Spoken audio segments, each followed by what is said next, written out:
Entonces sabéis que vais a tener distintos trabajos prácticos como el que habéis hecho el miércoles pasado. El problema es que si solamente leemos, no estamos a la altura con una simple lectura para hacer el trabajo práctico. Ha habido trabajos muy buenos y ha habido trabajos bastante... ¡Un lío! Tienes la dificultad del idioma también, hermana. Eso es difícil. Ahora yo os digo, con solamente leer no estáis capacitados para contestar. Es una asignatura que necesita tiempo y dedicación. Lo más fácil no lo puedo poner porque pongo ahí las palabras en negra. Pongo las palabras que destaquen. O sea que tenéis que estudiar la palabra. No me estudiéis más, solamente la palabra. Leer. La Biblia se recoge por escrito todo lo que ha que enseñarnos sobre sí mismo y nosotros. Eso, si lo estudiamos, si nos dedicamos, tenemos que ser capaces de contestar eso. Pero si solamente leemos, no.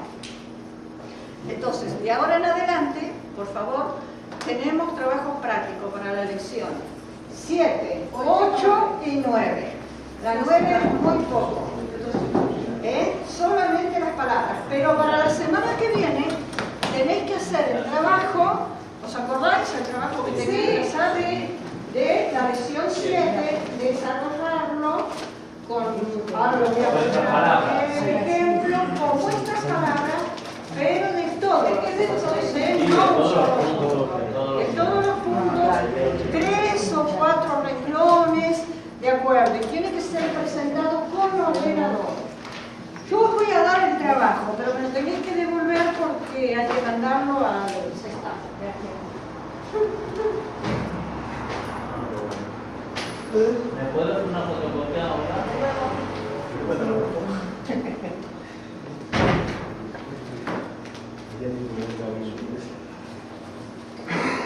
Mirad en dónde habéis fallado, porque yo os he puesto. Sí, que para no mirarlo ahora. Mirad dónde habéis fallado, que yo lo he puesto ahí el boli rojo, ¿sí?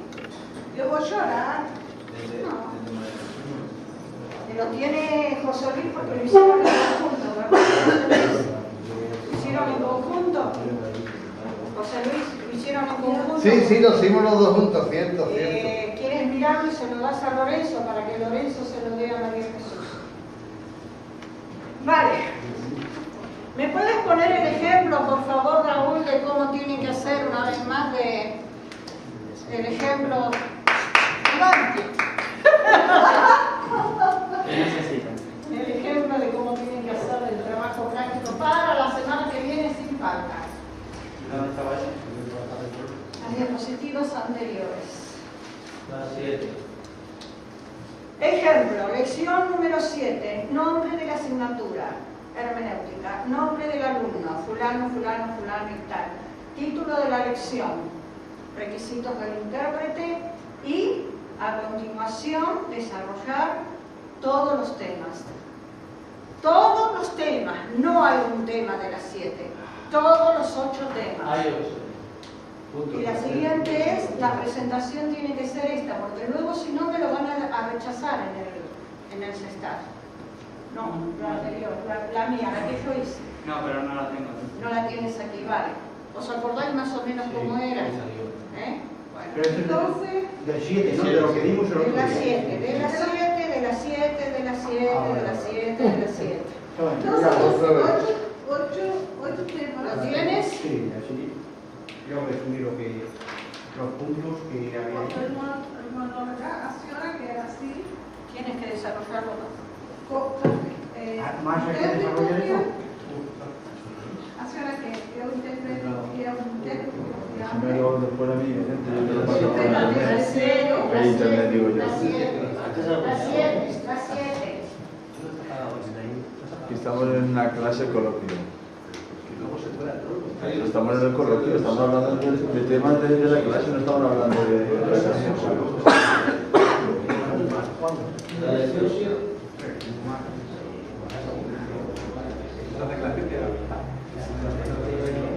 Remitir un libro, por favor. Remitir un libro. Un libro.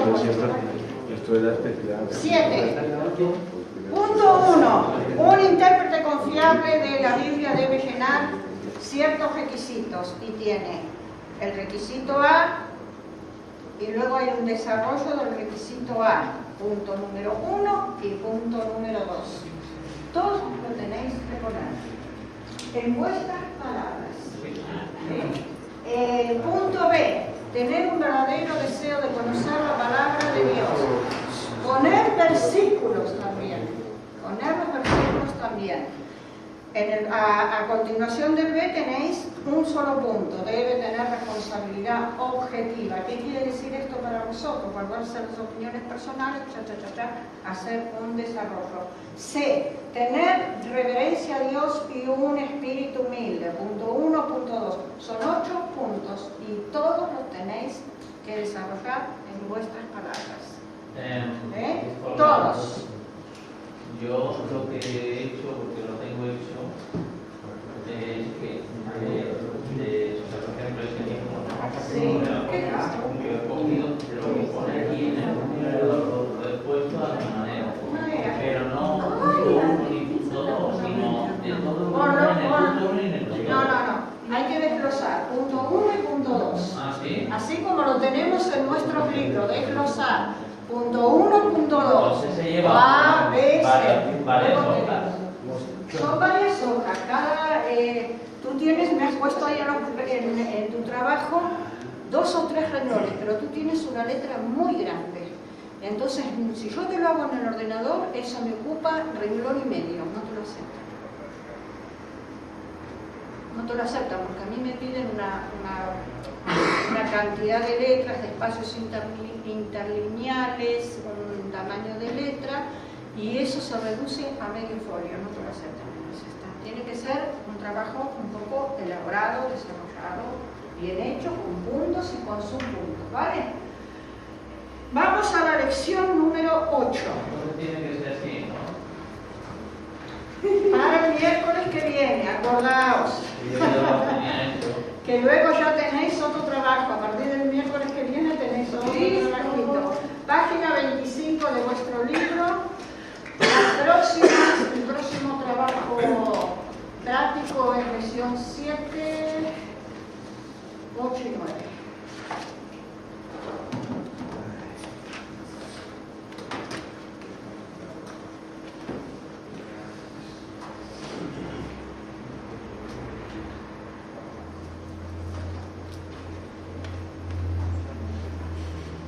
Cuando terminéis esta asignatura de hermenéutica vais a estar lo suficientemente preparados como para poder desarrollar un estudio bíblico o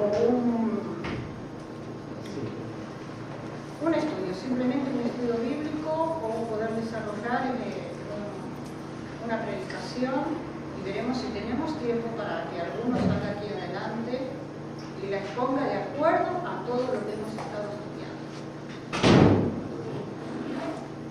¿Lo del libro? ¿Lo del libro? Diapositiva 42, vamos allí. Falta una palabra aquí. ¿Qué falta?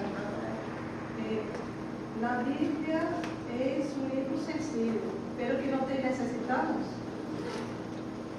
¿Cómo?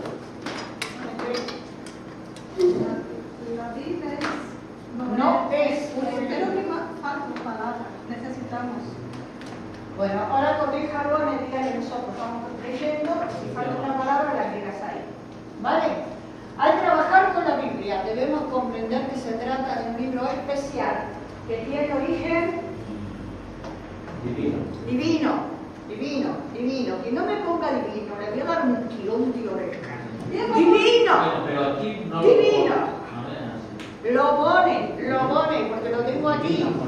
Trata tiene un origen divino. O sea, ocioso no, Divino. La Biblia no es un libro científico, tampoco es un libro de historia. Aunque contiene datos históricos y verdades científicas. El fin de la Biblia nunca ha sido enseñar ciencia o historia. Si bien leemos historia y ciencia en la Biblia. El fin de la Biblia, el objetivo es enseñar al hombre cómo acercarnos a Dios y cómo andar con Él y vivir una vida de santidad. Tiene origen divino, fue inspirada divinamente. Entendemos por inspiración la influencia sobrenatural que el Espíritu Santo ha ejercido sobre los autores. Los que estudiaron teología se acordarán que la inspiración era el soplo de Dios. Como seres infinitos no podemos conocer al infinito fuera de la revelación que nos ha dado a través de su palabra. Hay personas que dicen, pero a Dios no se le puede conocer. Yo siempre digo algo, lee la Biblia y conocerás a Dios. Fuera de la revelación de Dios no podemos conocerlo. La revelación de Dios está aquí, en la palabra, que es un libro inspirado divinamente. Él se hizo finito, se limitó para facilitar una relación con nosotros y usó la letra para comunicarse con nosotros. Desde la escritura del Decálogo, ¿qué es el Decálogo? Los 10 mandamientos. En las tablas de piedra. Leemos Éxodo 31, 18, por favor. Éxodo 31, 18.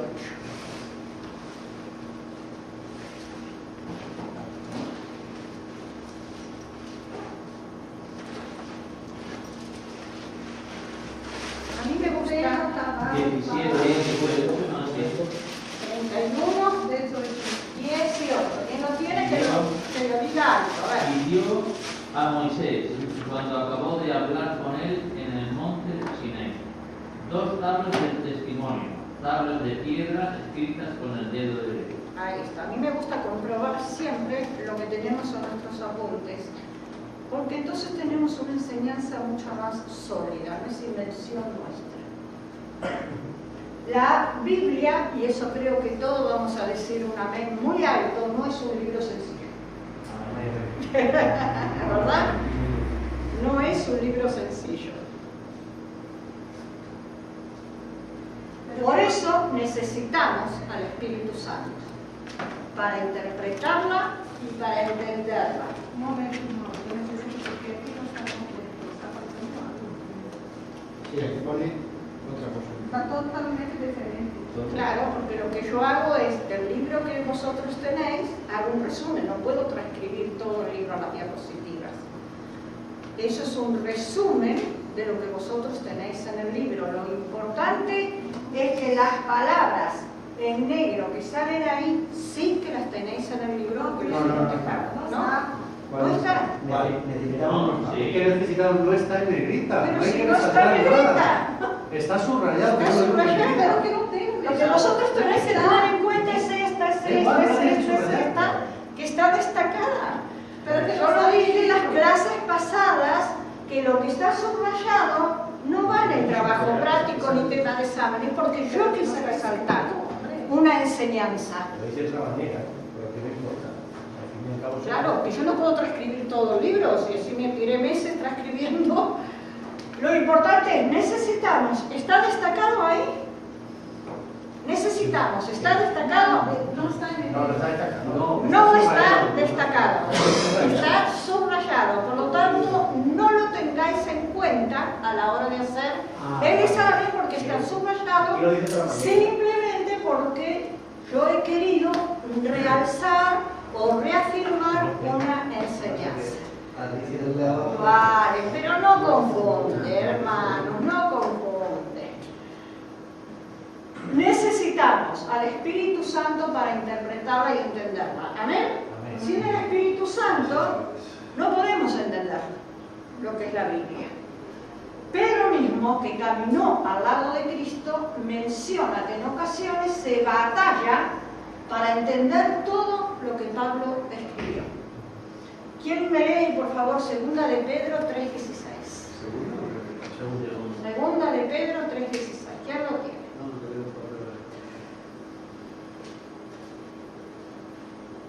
Rapidito, venga. Sois estudiantes de un centro superior de teología. Casi en todas sus epístolas.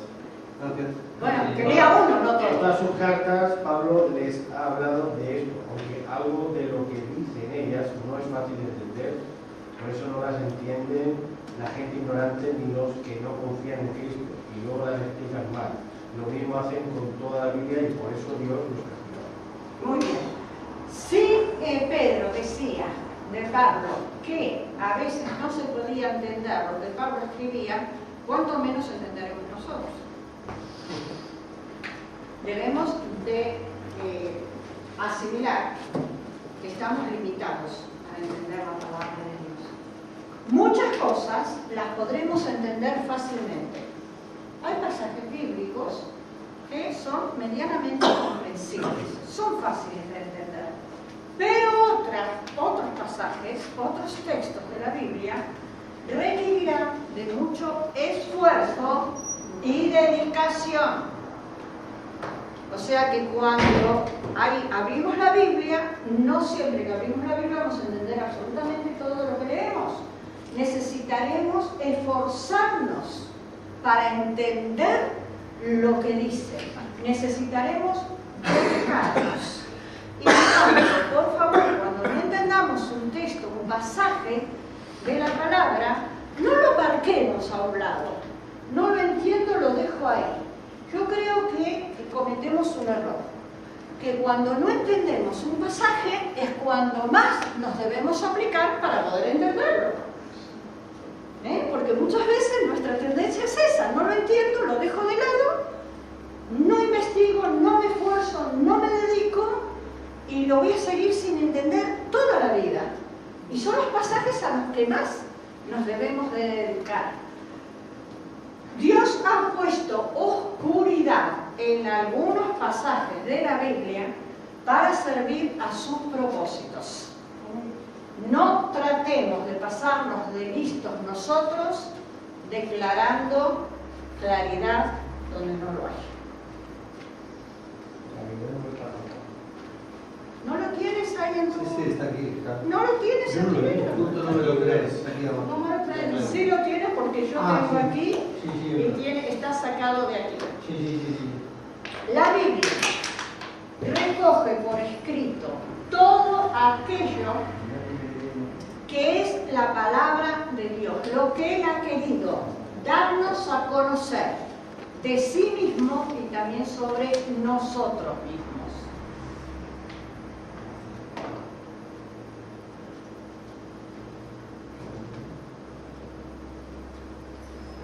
Yo tengo aquí en el libro, seguir en el punto 3, donde Dios ha puesto oscuridad. O sea, que no nos preocupemos si a veces leemos pasajes que a la primera lectura no lo entendemos. Porque Dios ha querido hacerlo de esa manera. Dios puso oscuridad para servir a sus propósitos. Entonces, no vayamos nosotros de listo diciendo, tú no lo entiendes, pero aquí lo que quiere decir, y le arrojo una claridad personal. Y cuidado, porque a veces le hacemos decir a la Biblia cosas que la Biblia no dice. Vicente, ¿te estás ubicando? Te veo un poco despistadito. No, que yo creí que íbamos en el C. Es que ha vuelto para atrás la diapositiva. Y por eso ha vuelto para atrás la diapositiva. Ya. ¿Me entendéis? Cuando la Biblia tiene pasajes oscuros, nosotros no le atribuyamos significados que no tienen. Porque Dios en sus designios divinos, ha pretendido y ha establecido y ha determinado que hay cosas que nosotros no las entenderemos. Un ejemplo de... Bueno, tú tendrás muchísimos ejemplos. Cuando lees la Biblia, hazte una lista y esto no lo entiendo, esto no lo entiendo, esto no lo entiendo. Muchas de las cosas, muchas de las cosas tienen explicación y otras Dios no quiere que nosotros nos enteremos hoy. Pero ahora, es por eso que Dios nos hace con un entendimiento limitado porque si no podríamos... Tener la misma mente que Dios en cuanto a capacidades. ¿Sabe? No es así. Esto, por ejemplo, se referiría a Apocalipsis, por ejemplo. Puede ser, y hay algunos pasajes proféticos que también. Básicamente profecía. Mira, si Dios es así, que las personas están haciendo lo que hacen, vendiendo el nombre de Cristo Jesús, vendiendo salvación, vendiendo milagros, vendiendo todo, imagina si Cristo te dice, tú vas a ser también, vas a vender tú, o no te Nos volveríamos locos. No se trata de algo personal, se trata de que... Al final de la página 25, el punto 1 dice: no podemos acceder a todo el pensamiento de Dios. No podemos, no lo intentemos, no nos volvamos locos.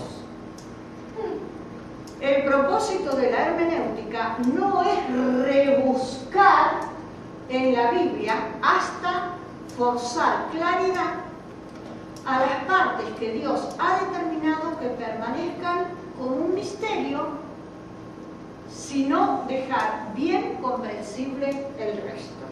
En este libro de hermenéutica, para mí tiene un valor muy grande este chiquitín. Es un libro que usaba mi hermana en el seminario en Argentina. No me lo he traído de allí. Quiero leer lo que pone. Es el libro, dice mi hermano. Cuando mi hermana estudiaba en el seminario era un buen.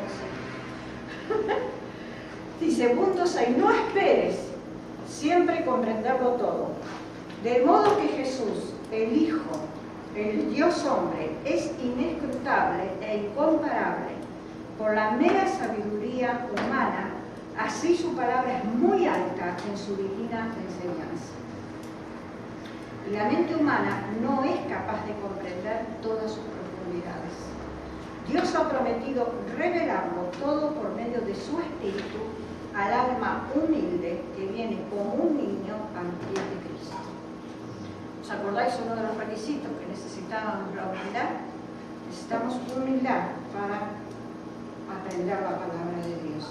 Pero aún el creyente bautizado con el Espíritu Santo, el conocimiento de la interpretación de la Biblia no viene en un momento. Somos tan tardos de corazón para aprender que muchas veces aprendemos muy despacio. Porque mandamiento tras mandamiento, mandato sobre mandato, renglón tras renglón, línea sobre línea, un poquito allí, otro poquito allá, dice Isaías 28:10. Además, hay misterios y cosas profundas en su palabra que nunca podremos comprender hasta que le veamos cara a cara. Las cosas secretas pertenecen a Jehová nuestro Dios, mas las reveladas son para nosotros. ¿Se refiere a Apocalipsis? ¿Se refiere a la profecía? La Biblia no dice, esto está oculto a vuestra comprensión. Nosotros sabemos cuáles son las cosas que Dios no ha querido revelarnos. Y no debemos investigar, no debemos de forzar para aprender cosas que no está en su voluntad que hoy la aprendamos. Ahora, dice 1 Corintios 12, ahora vemos por espejo, oscuramente, mas entonces veremos cara a cara. Ahora conozco en parte, pero entonces conoceré como fui conocido. Y aún no se ha manifestado lo que hemos de ser, pero sabemos que cuando Él se manifieste seremos semejantes a Él, porque le veremos tal como Él es. O sea que hay pasajes que no podemos empeñarnos, como dice aquí nuestro libro, en rebuscar de tal manera que le forcemos a decir a la Biblia lo que la Biblia nunca ha dicho. ¿Sí? Presuponiendo que somos tan suplicaces ni nada, simplemente que tú quieres conocer la palabra de Dios, y ya está, sin suplicacia, de que quiero que diga lo que le diga, ¿no? Aparta todo eso, simplemente hay humildad, quiero saber lo que dice aquí. Claro. Y el libro dice, no quieras saber todo. No. Pero no me especifica qué partes... Bueno, ahora en el libro tenemos un ejemplo. ¿Qué argumentos Tenemos en nuestro libro un ejemplo, en el punto 2, la página siguiente, dice uno de los puntos. ¿Permites que termine pensé que había Siempre que terminado. empieza la frase, si no la termino. No, pensé que ¿Usted había sabe lo que estaba terminado. diciendo? Sí. Pensé que había completado. No lo he completado. Sencillamente, igual que ese librito, o sea, que me parece bien lo que dice, no digo que no. Ahora bien, también hay otra cosa que dice escudriñar las escrituras. Claro. Entonces, si me agarro a lo que dice el librito, digo, bueno, como no lo entiendo, pues no me voy a esforzar. Y eso también tiene trampa. O sea, tiene trampa que digo, bueno, como no lo entiendo, y leí en el librito ese que dijo Olga, que no me preocupe, pues lo dejo de lado. Cuando hace un momentito nos hemos quedado en que los pasajes más difíciles son los que más tenemos. O sea, a ver en qué quedamos, porque parece como que una vez está diciendo profundiza y atácale, y otra vez déjalo que no lo Bueno, pasa. en la voluntad de Dios, lo que Él ha querido que nosotros conozcamos y nosotros escudriñamos, tenemos revelación. En lo que Dios no quiere que nosotros entendamos, lo va a seguir manteniendo oculto. Vale, pero tenemos que estudiarlo. Y no hay más. Pero para nunca, o sea, o no es el momento de saber. No, No. Está Olga de profesor. No, dime todo dime todo. No, yo es que ibas a leer el punto de hoy, es el punto, o esos tipos de puntos en los que el Señor lo deja de tal manera que no hay opción de decir ¿cuándo viene el Señor? ¿Qué día? ¿A qué hora? ¿Por la tarde? ¿Por la mañana? No dice nada, absolutamente nada. Entonces hay gente que se empecina en que sí, que viene a tal tiempo. Y eso No nos es lo que anticipemos. A ver, vamos al punto 2. Vamos al punto 2. Uno de los ejemplos, ahora te doy lugar. Dice 2. Uno de los puntos que presentan este tipo de duda es la pregunta: ¿cuándo será la venida del Señor Jesús? La segunda venida del Señor Jesús. ¿Cuándo? ¿La Biblia dice que vendrá? Dice que vendrá. Dice cuándo vendrá, no dice cuándo vendrá. Y esa es la parte que nosotros podemos estudiar, es saber que Jesús vendrá, que hay señales que se tienen que cumplir, que hay profecías que se tienen que cumplir. Hasta ahí podemos llegar a entender las profecías, estudiar la profecía en los tiempos de las 70 semanas de Daniel. Hasta ahí tenemos comprensión. Pero luego, ¿el cuándo? Que la misma palabra no lo está diciendo. O sea, la misma palabra te dice que no lo vais a saber. No Ahora, sabemos. este pasaje está muy claro. Pero nosotros, no hemos dicho otro pasaje. si dice que solamente ni los ángeles del cielo saben cuando Jesús viene, nosotros decimos, bueno, si solamente lo sabe el Hijo de Dios y nosotros nos quedamos, y bueno, en cierta manera, no, tampoco. Solamente el Padre, es verdad, gracias por la rectificación. Nosotros nos conformamos con eso. Bueno, si la Biblia dice que no, que solamente Dios lo sabe, hay profecías, vemos que se están cumpliendo, podemos más o menos hacernos una idea. Pero no toda la gente actúa de la misma manera. Hay gente que fuerza la palabra y fuerza. Y porque si acá dice esto y aquella profecía y hacen ahí una maraña de cosas que sacan y vuelvo a decir, hacen decir a la Biblia lo que la Biblia no dice. Y esas son las cosas ocultas que solamente le corresponden a Dios. Hasta donde Dios quiere que nosotros entendamos, Él nos capacita y nos da material en la Biblia. Pero donde Dios quiere que nosotros no sepamos, en su designio divino decimos no. Hay una aproximación de la segunda venida, ¿no? No temen. Lea Apocalipsis. Tenemos que estudiar las profecías. Con las señales del fiel, Hay señales y hay profecías. Por eso, es una aproximación, Hay aproximación, pero no fecha y hora, tal día, el 25 de junio del 2016. Lo que dice La aproximación, pero no ir más allá. No indagar más. No indagar más de lo que a nosotros no nos corresponde, porque ahí ya nos estamos metiendo en los misterios de Dios. A Roberta vai tocar. Esteja preparado. Ponto final. Yo entiendo la inquietud de Andrés y yo creo que merece una explicación especial esto. En realidad, nosotros tenemos la responsabilidad de escudriñar la Escritura para sacar de ella el máximo provecho para nuestra vida. Ahora, hay un fino equilibrio entre el escudriñar la palabra y sacar el máximo provecho que ello tiene para nuestra vida y el hacernos eruditos bíblicos para sacarle cosas que no tienen. He buscado a propósito un versículo. A mí la verdad que me gustaría terminar. Sí, es solamente un versículo, pero yo creo que sí, a ver, te gustaría, pero yo creo que esto es importante aclarar. Dice la palabra, el cual asimismo nos hizo ministros competentes de un nuevo pacto, no de la letra, sino del Espíritu.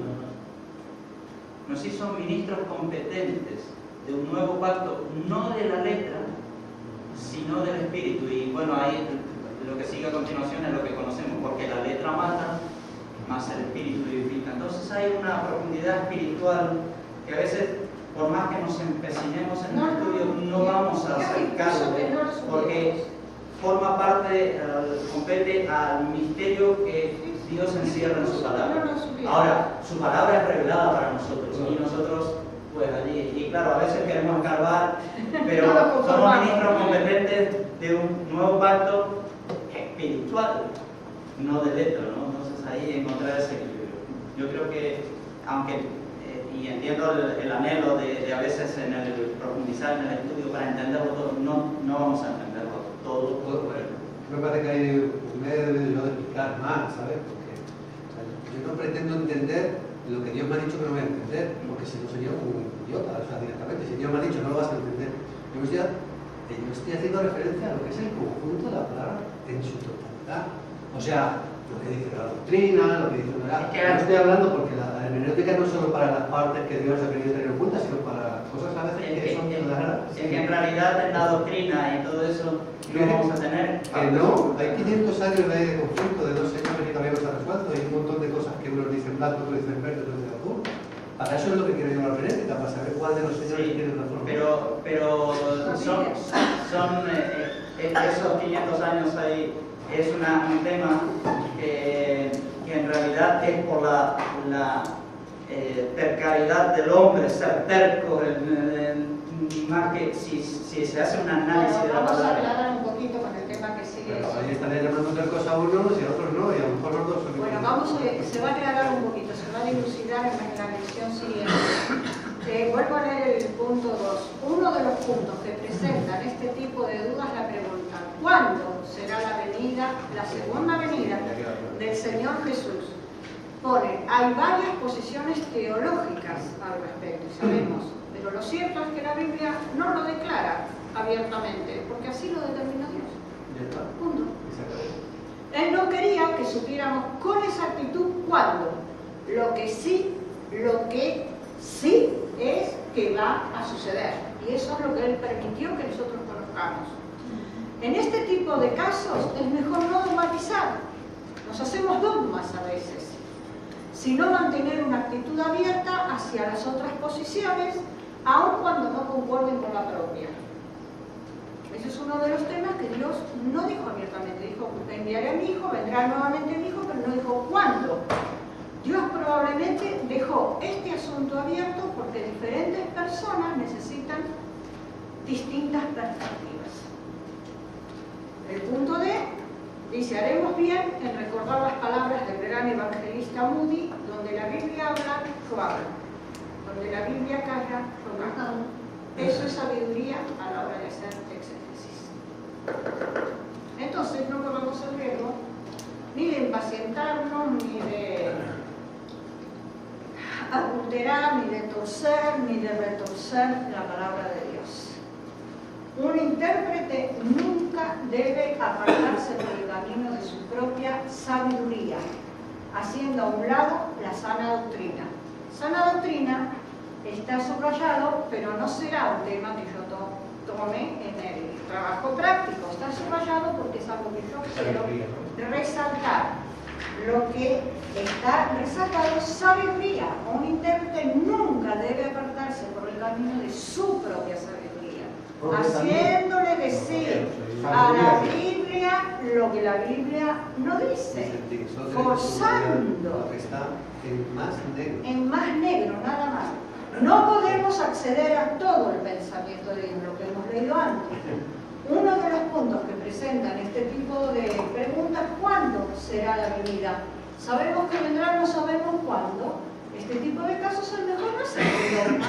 Pero pensando en esto, ¿no? También tiene un poco de sentido el no saber la fecha, el momento para él, tiene sentido porque si Dios lo revelara, habría gente que dijera, bueno, como faltan 1000 años, pues yo voy a vivir aquí como me dé la gana y ya bien. Pero creo que es a los filipenses, ¿no? Que Pablo le tuvo que exhortar que siguieran trabajando y siguieran haciendo su vida normal, porque como Cristo había muerto y había resucitado y había ascendido al cielo y dijo yo vengo pronto, ellos interpretaron que venir pronto, Cristo vendría de aquí a un mes. Y dejaron de trabajar y dejaron de hacer una vida normal. Y eso es lo que quizás por eso Dios tiene propósitos por el cual no nos dice, no nos revela algunas cosas. Ahora bien, vamos a la lección 9 y vamos a leer muy rápidamente, porque muchos de vosotros no habéis venido, creo que fue la lección 4 o 5, no me acuerdo bien, y vamos a hacer un repaso de qué creían, cómo se interpretaba, cómo se hacía un análisis hermenéutico, exegético, tanto entre judíos como entre cristianos. ¿Y por qué es que nosotros llegamos a una interpretación? No sé si os acordáis cuando vimos los métodos de interpretación bíblica, alegórica, racionalista, especulativo, y dijimos que el último de los 12 métodos era el más acertado, más correcto, y era el método gramático, histórico, normal, que se basa en las palabras, se basa en la historia y es un método normal. Vamos a ver ahora por qué a través de los siglos, quizás te puede dilucidar un poquito de pregunta, por qué a través de los siglos, tanto en la historia de los judíos como en la historia de los cristianos, hemos llegado a converger a que el método gramático histórico es el que debemos aplicar y de hecho es el que aplica la Iglesia evangélica actual. Así que yo ahora os voy a leer así muy rápido historia de los principios de interpretación. Aquí hay mucho para leer. Os pido por favor que en casa volváis a repasar esto. No está en tema de examen, pero os va a aclarar mucho las ideas. Al observar el desarrollo interpretativo a través de los siglos, se puede ver lo fácil que es errar y apartarse de la verdad. Dice 2 Timoteo 3, 16, 17, resaltaron, toda la escritura es inspirada por Dios y útil para enseñar, para redarguir, para corregir, para instruir en justicia, a fin de que el hombre de Dios sea perfecto, enteramente preparado para toda buena obra. Es casi todo lo que vais a tener en la lección 9. Más adelante tenéis más. Entre los judíos, ¿cómo interpretaban la Biblia? ¿Cómo interpretaban las escrituras? Los judíos de Palestina tenían un profundo respeto, algunos lo habéis visto esto, es repetido y otros no. Tenían un profundo respeto por el Antiguo Testamento como palabra de Dios, a tal punto que consideraban hasta sus letras sagradas. Acostumbraban de contar las letras para evitar posibles omisiones. Los judíos de Alejandría, cada vez que encontraban pasajes oscuros, lo interpretaban alegóricamente, como una ficción, no literalmente, como lo que está diciendo. Lo interpretaban alegóricamente, figuradamente. Filón de Alejandría fue muy influyente en esto. No rechazaban el sentido literal de la escritura, pero consideraban que esta interpretación, la literal, lo que pone, lo dice y era para los débiles espirituales. Y la alegoría era para los que entendían con más profundidad, eran más espirituales. Seguimos, por favor. Surgieron los caraístas, se les consideraba, estamos hablando en el mundo judío, no cristiano, se los consideraba los protestantes del judaísmo. Esta corriente fue inventada por Hanan ben David en el siglo IX. Consideraban el Antiguo Testamento como única autoridad en materia de fe. No aceptaban el Nuevo Testamento. Rechazaban la ley oral. ¿Os acordáis cuando hablamos de la Midrash? Que eran las leyes que eran transmitidas de padres a hijos. Esa era la Midrash. Y las enseñanzas de los rabinos. Las rechazaban. Estaban los cabalistas, surgen en el siglo siglo XII usaban el método tanto literal como alegórico. ¿Entendéis lo que es método literal y alegórico? ¿Sí? Alegórico, una historia. Una ficción, literal lo que dice. Exactamente. Se fijaban demasiado en el número de las letras y sus transposiciones. Cada letra tiene un valor numérico. La A, el 1, representa el 1, la B representa el 2, pero tiene un valor numérico. En su afán por descubrir misterios divinos, recurrieron a los siguientes métodos. La gematría, que era la sustitución de una palabra bíblica por otra que tuviera el mismo valor numérico. El notaricón consistía en formar palabras con la combinación de letras que comenzaban y terminaban algunas palabras. De todas maneras, esto cuando estudie exégesis se va a desarrollar mucho más. La temorá es que sacaban un nuevo significado del texto intercambiando letras. Ejemplo, toma igual a mato, gato igual a toba. Esto es de loco. Esto es de loco, pero así interpretaban la Biblia. Pero así la interpretaban. Ya no sé qué hacer. ¿Qué voy a hacer yo? Eso fue entre los judíos. Ahora, entre los judíos españoles contribuyeron en la interpretación del Antiguo Testamento con su conocimiento del hebreo. Eso en cuanto al mundo judío. Entre los cristianos, la escuela de Alejandría tenían una interpretación alegórica. Cada vez que leían la palabra, lo alegorizaban todo. Las personas influyentes de esta escuela de Alejandría fueron Clemente de Alejandría y sus discípulos Orígenes. La escuela de Antioquía, por otro lado, tenían una interpretación gramática histórica. Juan Crisóstomo y Teodoro de Mopsuestia. La escuela occidental, interpretación alegórica y literal.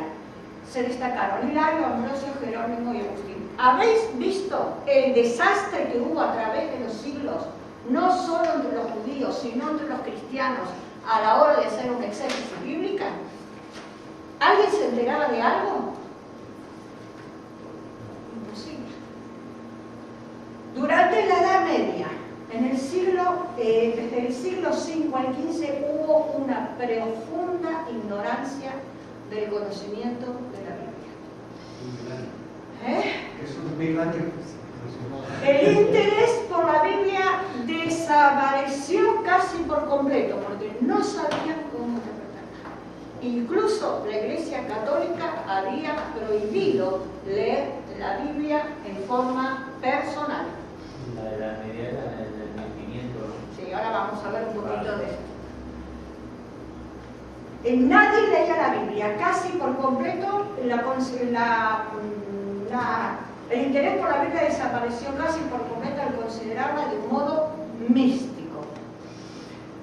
Hugo San Víctor dijo: aprende primero lo que crees y luego ve a la Biblia. Esa era la autoridad que se le daba a la palabra de Dios. Se aceptaba el cuádruple de la Escritura.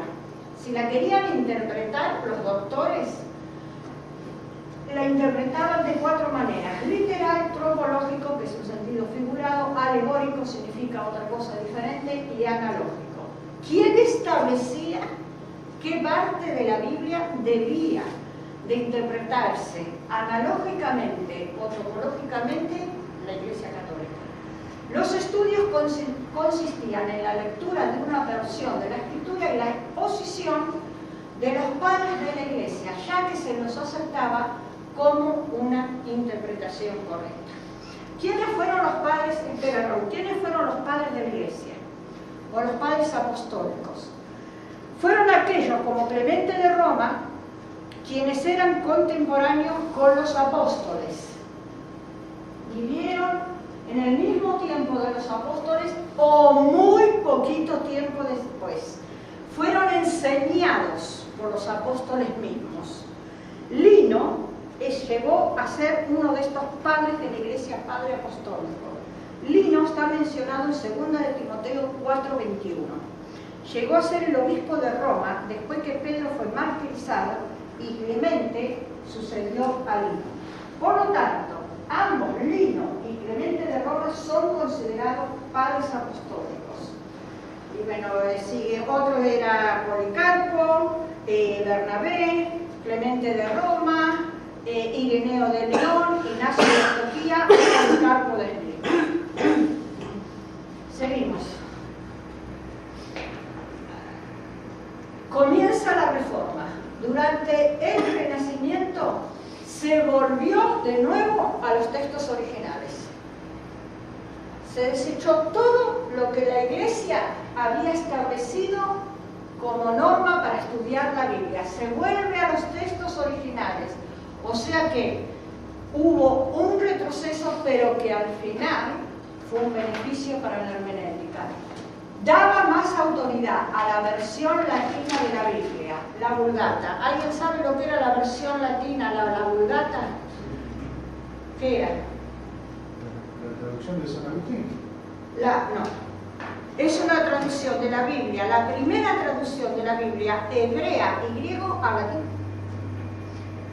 que fue al finales del siglo IV por Jerónimo de Estridón. Esa es la información que tengo yo. Las escrituras, La traducción al latín. a latín, la primera traducción de los escritos griegos y hebreos a latín, la primera.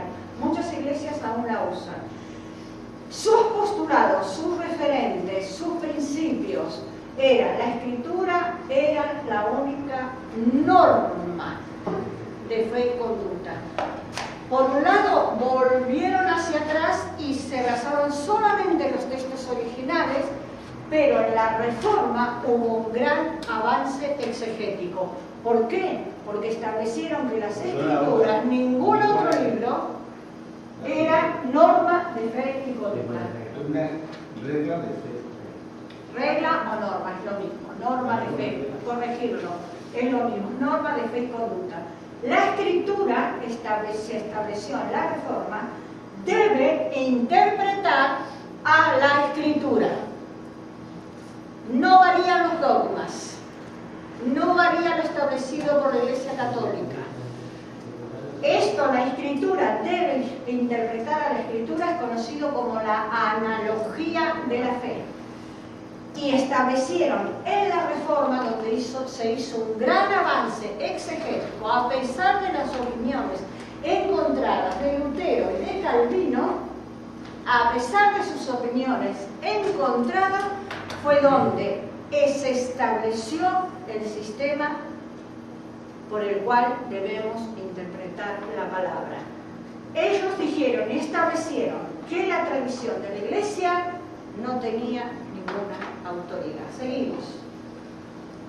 Lutero dijo, no se libró totalmente de la interpretación mística. Él empezó a interpretar la Biblia como debe interpretarse, parte alegórica, parte literal, más literal que alegórica. Sin embargo, Lutero no se libró totalmente de la interpretación mística. Por eso la Iglesia luterana comienza como la nuestra, como la protestante, en la época de la Reforma, sin embargo sigue atada a interpretar la Biblia en forma mística. Creía Lutero que cada creyente tenía el derecho de interpretar la Escritura. Cada creyente. Enfatizaba el acercamiento gramatical y cultural a la Biblia. Creía que había sido la Biblia inspirada por Dios y afirmaba que Cristo se podía ver en toda la Biblia. Déjame un momento, así nos cortamos. Lutero vivió de 1483 al 1546. Creyó que la fe y la iluminación espiritual eran requisitos previos para un intérprete de la Biblia. Él también creía que la Biblia es un libro claro, en oposición al dogma católico, que decía que las Escrituras son tan oscuras que solo la Iglesia podía descubrir su verdadero significado. ¿Os acordáis lo que hizo Lutero en la Reforma? Las 96 tesis que él se cree que era un monje.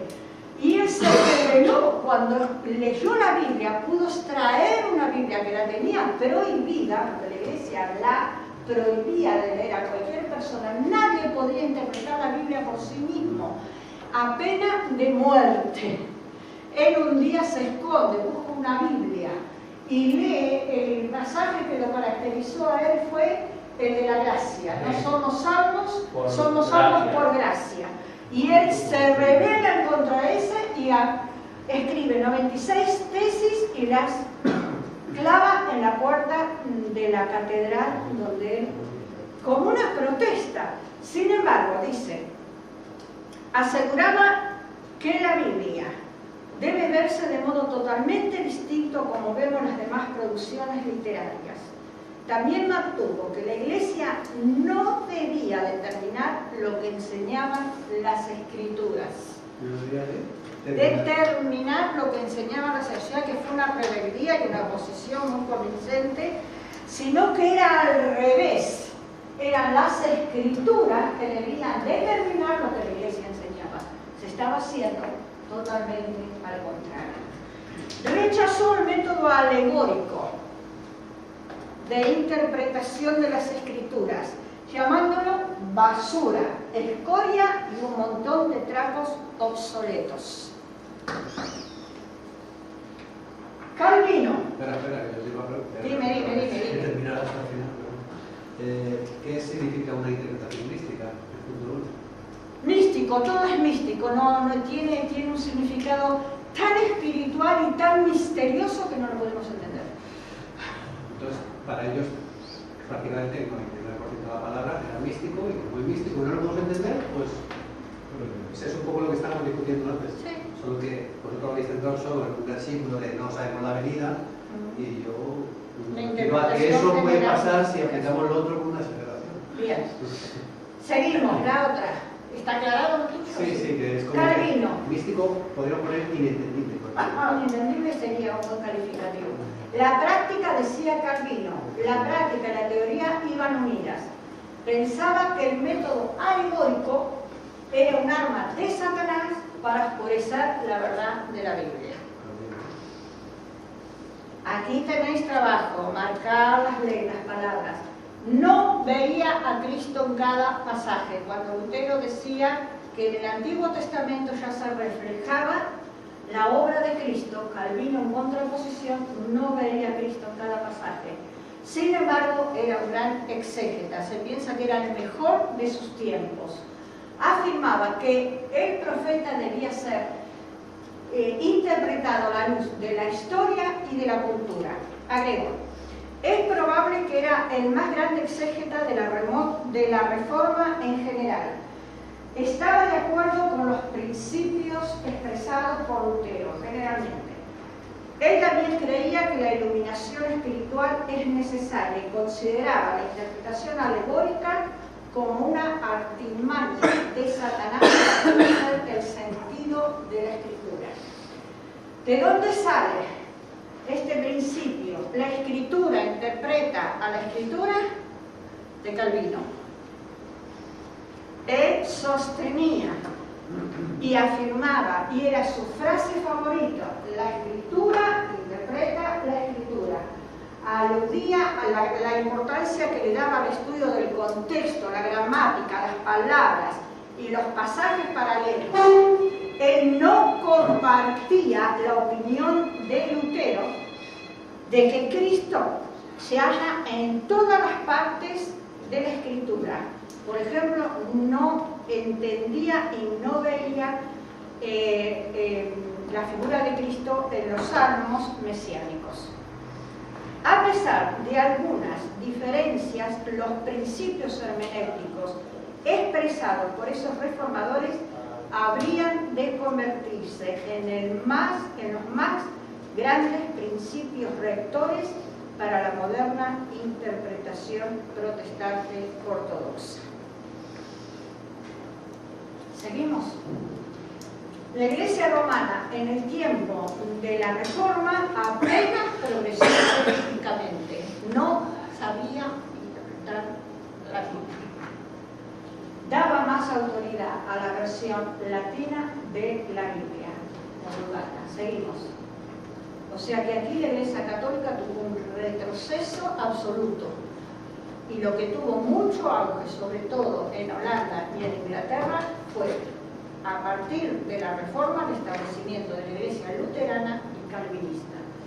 Entonces se determinó en el Concilio de Trento, en el año 1545-1563, que las interpretaciones individuales debían conformarse a la Iglesia y a los primeros padres. En el periodo confesional, la posreforma, en este periodo se hizo evidente que el protestantismo no había hecho desaparecer por completo la vieja levadura. Aunque algunos se mantuvieron sólidos en que la escritura se interpreta por la escritura, rehusaron someter la exégesis al dominio de la tradición eclesiástica y a las doctrinas formuladas por los papas y concilios, pero cayeron en el grave peligro de guiarse por los principios confesionales de cada denominación. Esto se conoció como la edad de las denominaciones. ¿Ese qué número es? Principio confesional que... 52. Vale. Cada iglesia tenía su propia confesión, cada maestrino tenía su librito. Una doctrina ajustada en cada... Ahí es cuando empezó todo el lío de las distintas denominaciones, cómo interpretan las denominaciones, uno cree así, otro cree así, justamente por un lado la exégesis se afianzó, por el otro lado abrió ramas. Cada confesión creía lo que quería. Seguimos. Cada ciudad importante quería tener su propia confesión de fe. Hoy en día estamos pagando todo lo mismo ahora. Sí. Ahora seguimos con lo mismo. Fue un periodo de serias controversias teológicas. ¿Sí? La exégesis vino a colocarse al servicio de las confesiones. Cada confesión tenía su propia interpretación y así enseñaba. Y degeneró en una simple búsqueda de textos de prueba. Esta confesión cree esto y la Biblia se usaba solamente para buscar versículos que le dieran la razón a lo que ellos creían. Este no fue tampoco un periodo fructífero para la historia de la hermenéutica, pero dio lugar a importantes reacciones. Todo eso pasó después de la Reforma. Surgieron los socicianos. La Biblia, decían ellos, tenía que ser interpretada racionalmente, ni mística ni alegóricamente. Echaron por la borda doctrinas como la Trinidad, la providencia de Dios, la doble naturaleza de Jesús, y terminaron construyendo un sistema teológico mezcla de racionalismo y sobrenaturalismo. Pobre Biblia, lo que tuvo que pasar. Apareció un teólogo holandés, Vidal Consejus, reaccionó contra aquellos que buscaban en la Biblia textos probatorios. Insistió que el intérprete debía estudiar cada pasaje en el contexto general del libro y del propósito del autor. Surgió el movimiento pietista. Una pregunta que tú me has hecho, que te la tengo pendiente para contestar, surge de este movimiento pietista. Cansado de las controversias dogmáticas, muchos cristianos luteranos se inclinaron a promover la idea de la verdadera piedad. Por eso se llamaban pietistas. En el periodo histórico crítico se negó la inspiración e infalibilidad de la Biblia. Hasta eso se llegó. Negar la inspiración divina de la Biblia y negar la infalibilidad de la Biblia.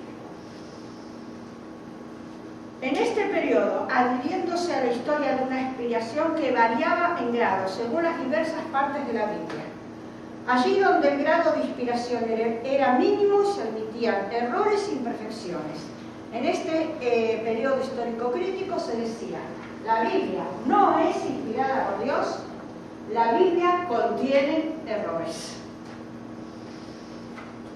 Y aceptaban que debía interpretarse y leerse como cualquier otro libro. El fruto permanente de esta historia, de este periodo, fue una clara conciencia de una necesidad de interpretación, lo que hemos visto en los métodos de interpretación, dramático, histórico de la Biblia. Las iglesias protestantes que surgieron en la época de la Reforma fueron las luteranas, las metodistas, las bautistas tradicionales, la anglicana, la iglesia calvinista, lo que hicieron, de acuerdo a la interpretación de la Biblia, su propia exégesis y una confusión absoluta de lo que la Biblia estaba revelando.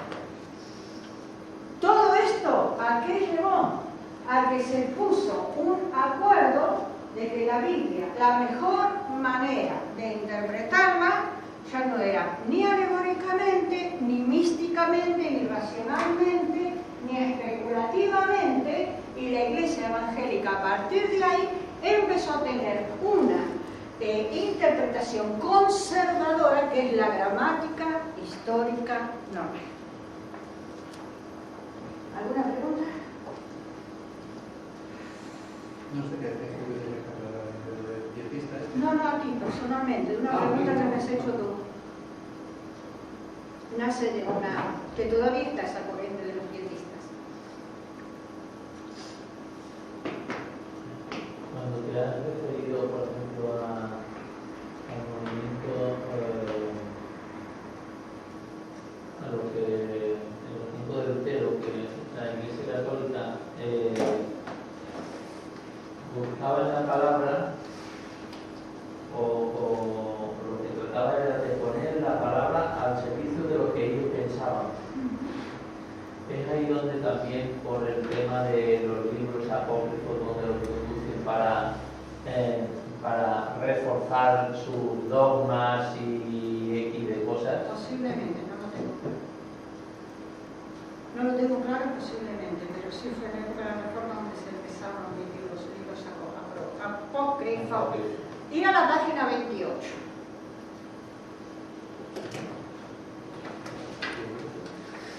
Al final de la página. Punto 2. Página 28. Tenéis punto 2. Entre los cristianos. Y vemos allí distintas épocas de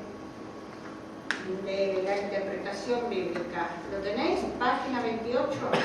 Entre los cristianos está la época patrística.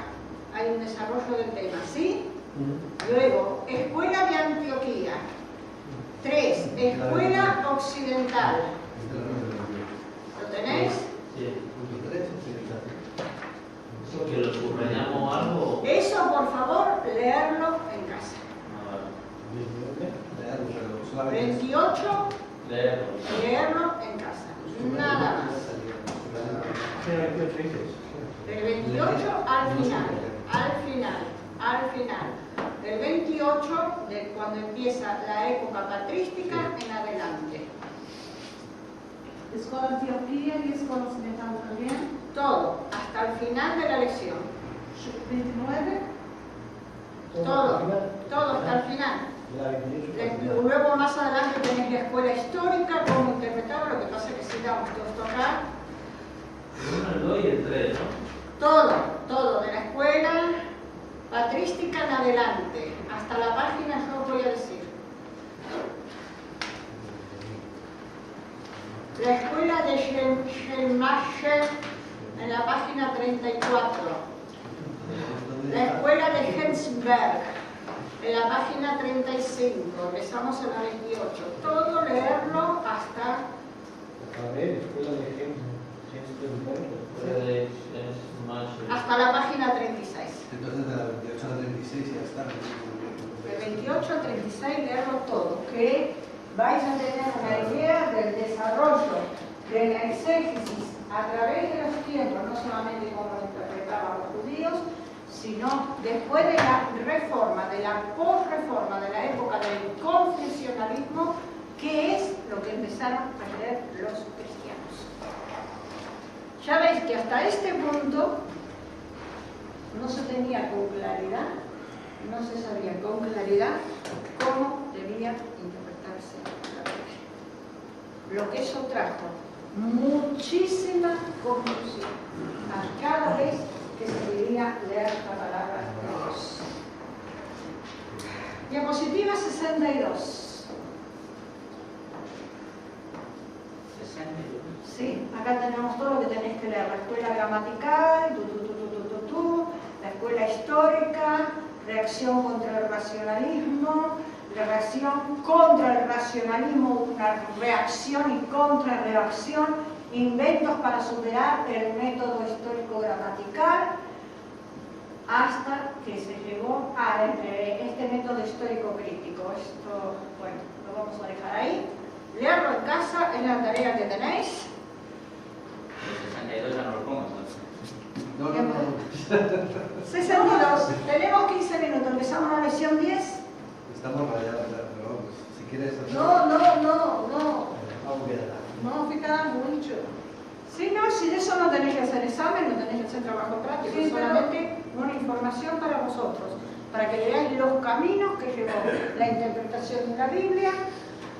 Primero se prohibió leerla, luego se dejó leerla, cada confesión de fe tenía su propio librillo, cada uno lo interpretaba como quería, y de ahí surgieron las distintas denominaciones que, como cada uno interpreta con un método distinto, creen cosas distintas cuando la Biblia es una sola.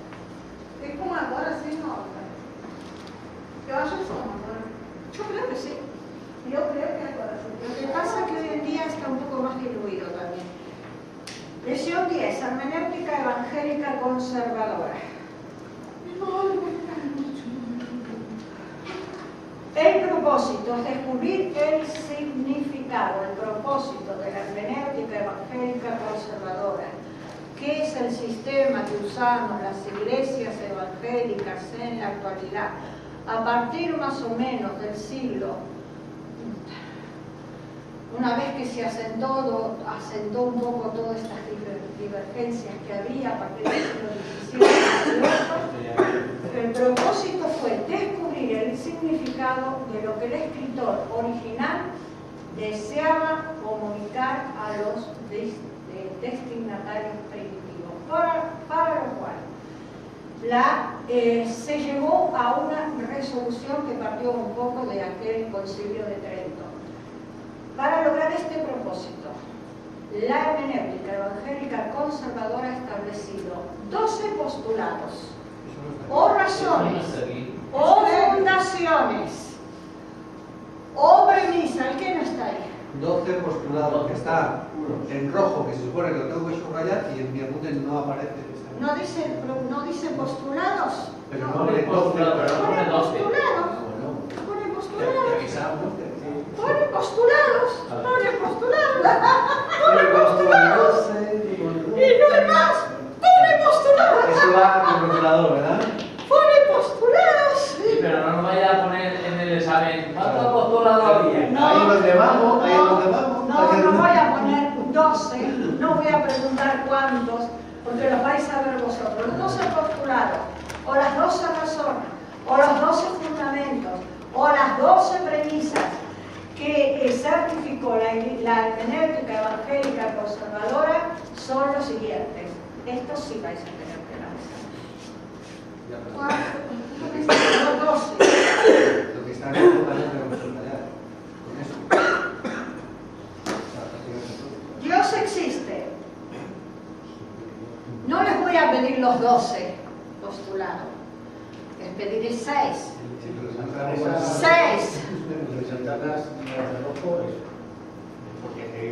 Lo que Dios existe, porque esto va también en trabajo práctica. La palabra existe, que está destacada, también va en trabajo práctico, ¿sí? Sí. En trabajo práctico, como este trabajo que habéis hecho, existe, también va, porque está destacado. Porque es una de las lecciones más importantes de las 20 lecciones de hermenéutica, la 10. Yo me las sabía todas de memoria. Dios existe. Dios fue el que determinó darse a conocer y comunicarse con nosotros con lenguaje humano. Olga, disculpa, eso es todo rojo, ¿no? Porque veo que entre lo rojo hay subrayado rojo. Bueno, todo rojo es tema de examen final. Lo que está destacado como existe, como lenguaje, comunicación, como Biblia, como preservado, como cristológico, como falta, va a ser un tema de un trabajo práctico como este. O sea que lo tenés que subrayar. El resaltador de texto Pero y eso el boli. es, como el tema este, es como si fuéramos un ordenador. Dios. Así mismo es. Y mejor Así que sea así, mismo porque es. es mucho más fácil así que de otra manera.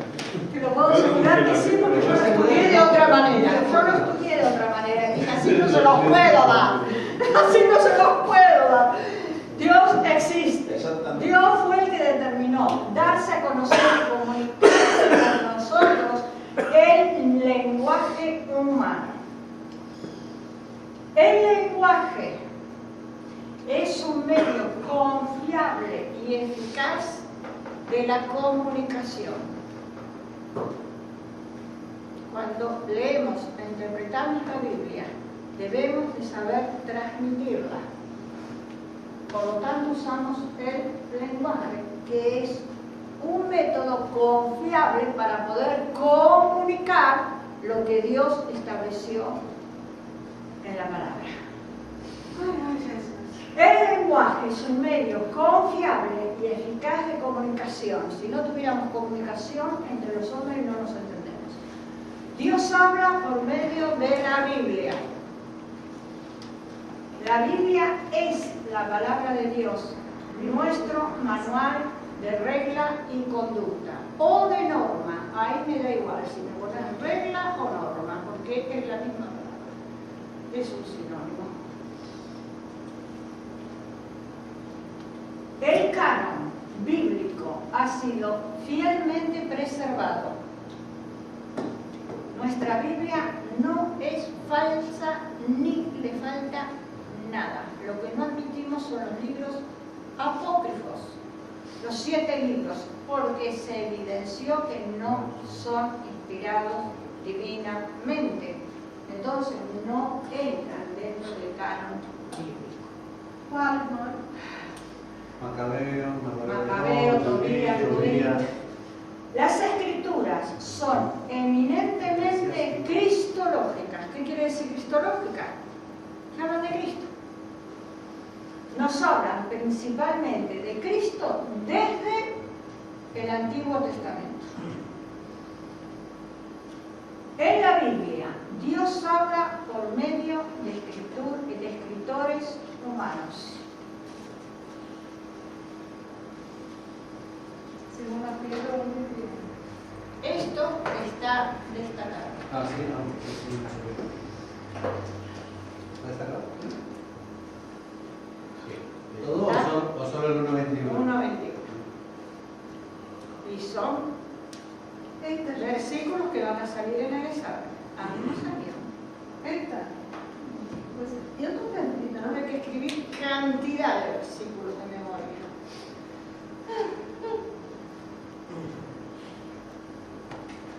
La hermenéutica evangélica conservadora estableció que la iluminación del Espíritu Santo es indispensable para la interpretación de las Escrituras. Sin la iluminación del Espíritu Santo jamás entenderemos lo que la Biblia nos quiere decir. El testimonio de la Iglesia es valioso para la interpretación, aunque nunca estará por encima del texto bíblico. ¿Qué quiere decir eso? A ver que alguien me lo explique. ¿Cómo? El testimonio de la Iglesia es valioso para la interpretación de la Biblia.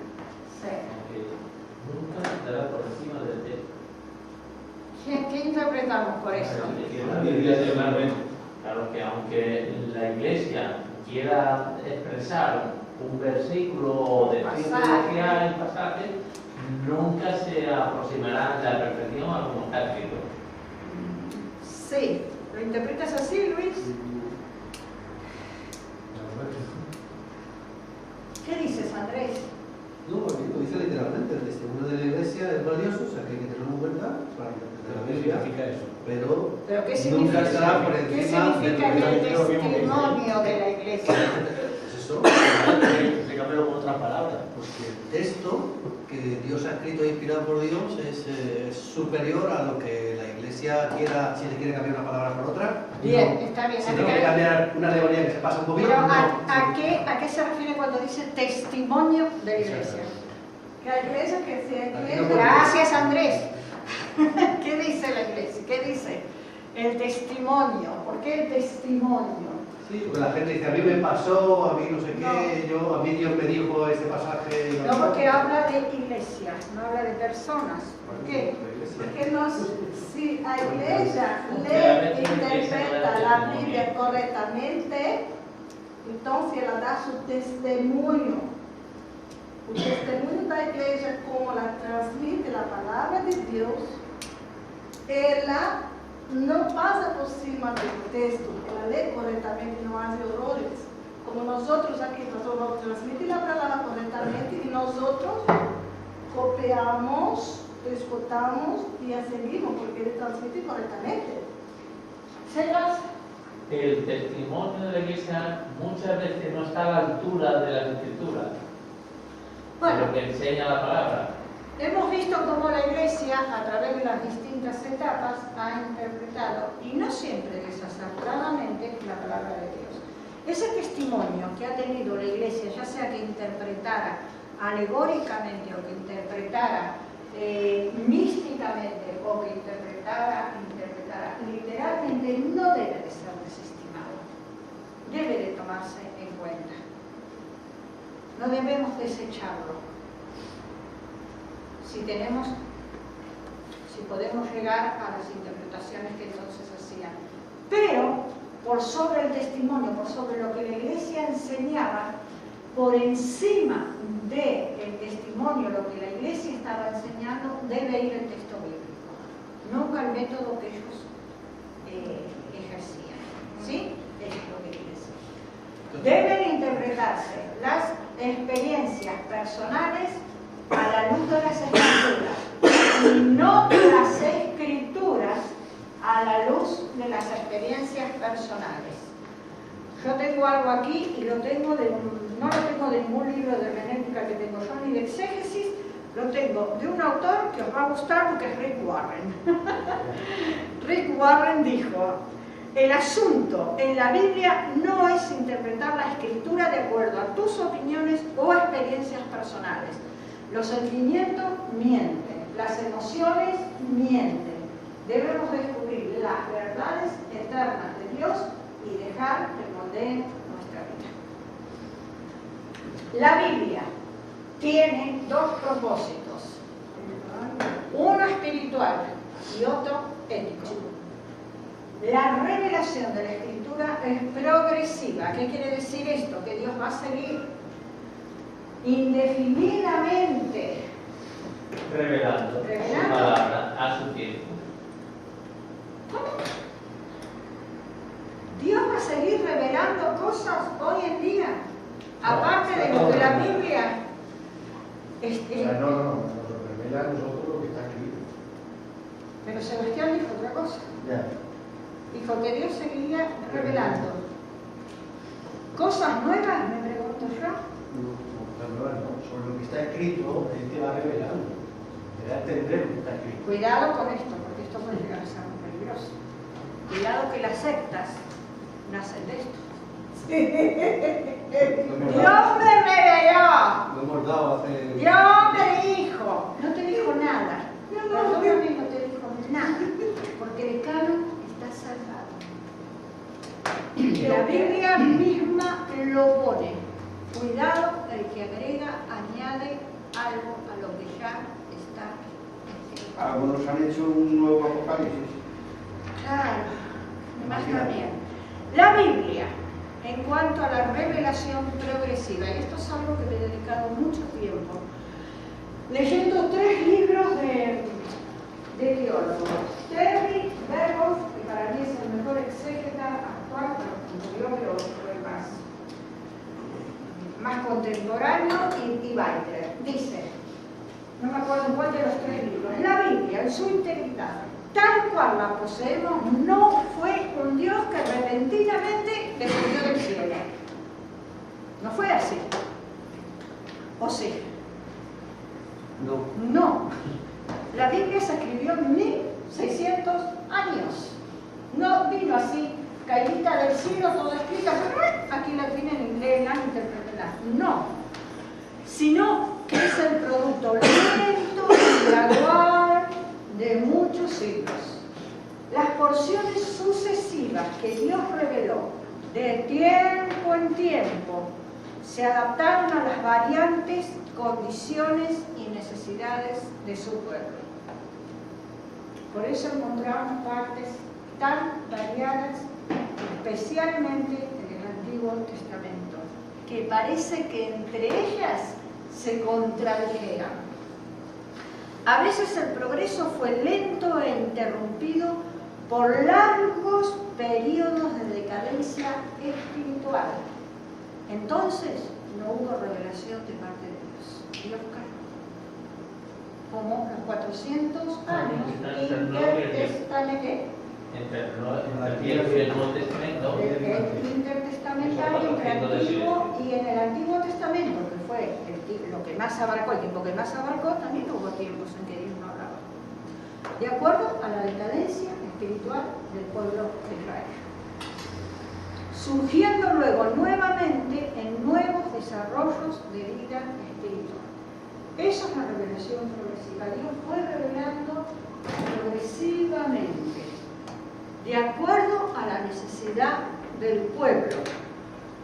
Cuando el pueblo de Dios, cuando los judíos estaban en tiempos de guerra, era cuando más revelación bíblica había.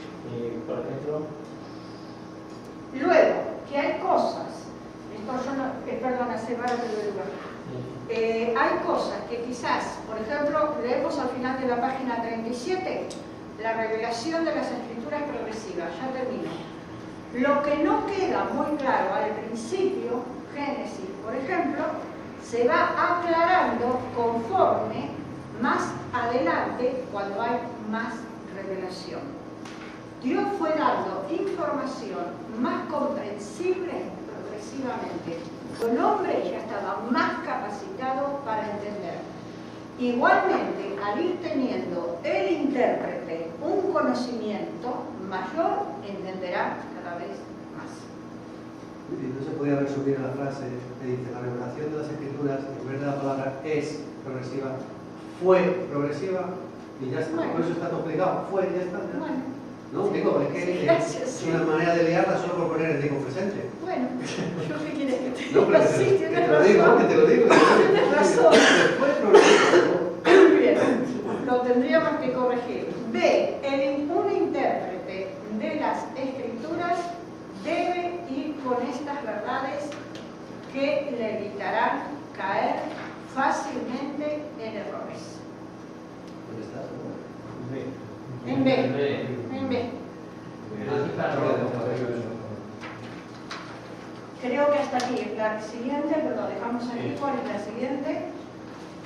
Principios de interpretación. ¿Cuál es la? 12B. 64. Vale. Lo dejamos ahí. Subrayarlo eso, el 12A y B. Sí, aquí, digamos que propietarios. No hemos llegado. Llegamos hasta aquí. Hasta aquí. Ahora vamos a ver. Hasta aquí. Hasta ahí. Y luego continuamos.